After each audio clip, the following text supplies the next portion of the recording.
there's an experience, a common experience, I think, from people who have a background in dance or a background in martial arts or sometimes a background in yoga, when they come to this practice and they say, oh, I recognize this, I know what this is, which speaks to the larger idea that what we're doing doesn't really matter in terms of the specific form. I want to drive home two things tonight. One, because we're a community and because we're practicing together, I want to drive home that this, the way we just practiced bowing, this is how we bow. This is how I want you to practice bowing. This is the container that I want you to throw yourself into. Now you don't have to think about it anymore. You don't have to invent anything. That's a lot of work. But the other thing I want to drive home is that this, to a very real degree, is random. It's a form that's been chosen as a way of expression. It's our way of expression. It's our playground. We can come here and we can commit completely to an action that out there has no meaning at all. And in doing that, we can understand what it means to close that gap between how we usually behave and how we know we could, if we would just give a little bit more, if we would just be a little bit more attentive, if we would just be a little bit more thorough. Not just in what we're saying, but in what we're doing, but in what we're saying. In how we're listening. In how we're being still. So we come here and we do this experiment. And we discover something not just about commitment, but also one more thing. We enter into the same practice that people before us have. I've used the phrase before, ritual enactment. It's kind of a fun buzzword recently in scholarly circles to speak about certain aspects of Buddhist practice. And specifically, there's a lot of talk about how Zazen itself is ritual enactment. That you're sitting down as the Buddha. You're putting on a play, right? The Buddha is sitting down beneath the Bodhi tree. This is the act of realization. That's one way of understanding Zazen. But it's also a way of understanding everything that we're doing. So that when you bow, just this way, you're not just bowing the way that I bow, but you're bowing the way that my teachers bowed, and the way that my teachers' teachers bowed, and on and on and on and on.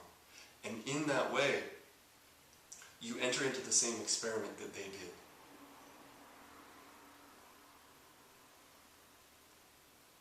If you want to know what another person knows, you have to do what that person has done. If you want to understand basketball the way that a professional basketball player understands basketball, you have to pick up a ball. Right? If you want to understand violin, you have to play the violin. And not just the way I play the violin, which is to pick it up and make random noises. You have to learn to play it the way that other people have played it. You have to learn the discipline. You have to actually form the connections in your brain that they did to one day look up and see the thing that they saw.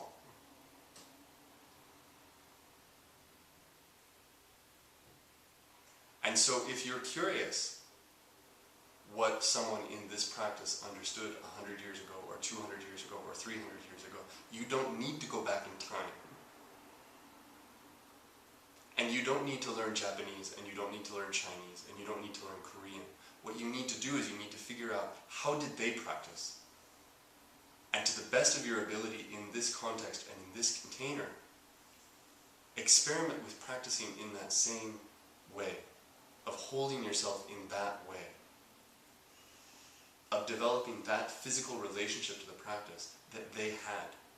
And when you do that, you'll start to see with their eyes. It's not a copy, but it's access to a view.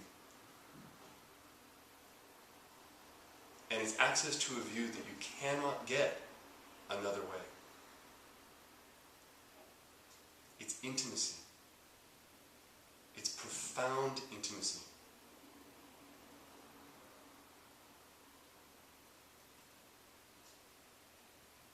In a way that is still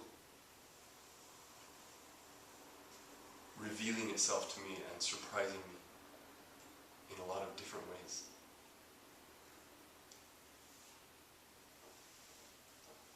I'll stop there. But if anyone would like to ask anything or add anything, you're very welcome to. One thing I perhaps may add is,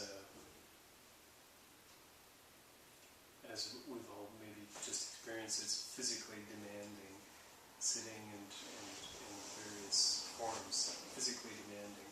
And over time, I think I like to say to myself anyway that this is not the kind of practice that you can just sort of toe the line. You know, that idea of towing the line where you just kind of go through the motions and sort of that just doesn't work in the long run.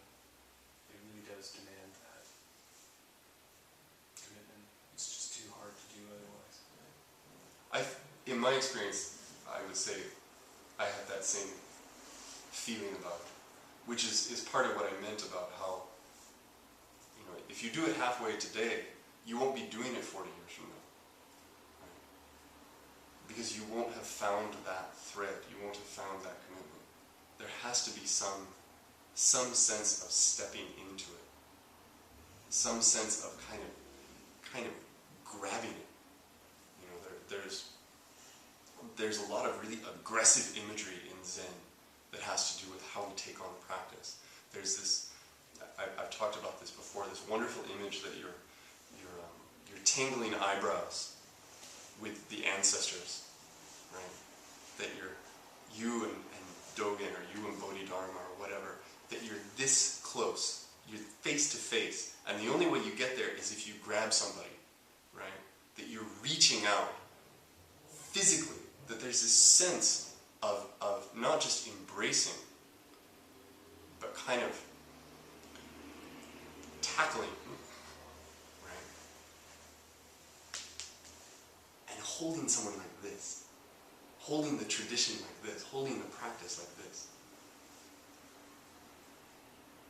Again, very intimate, but very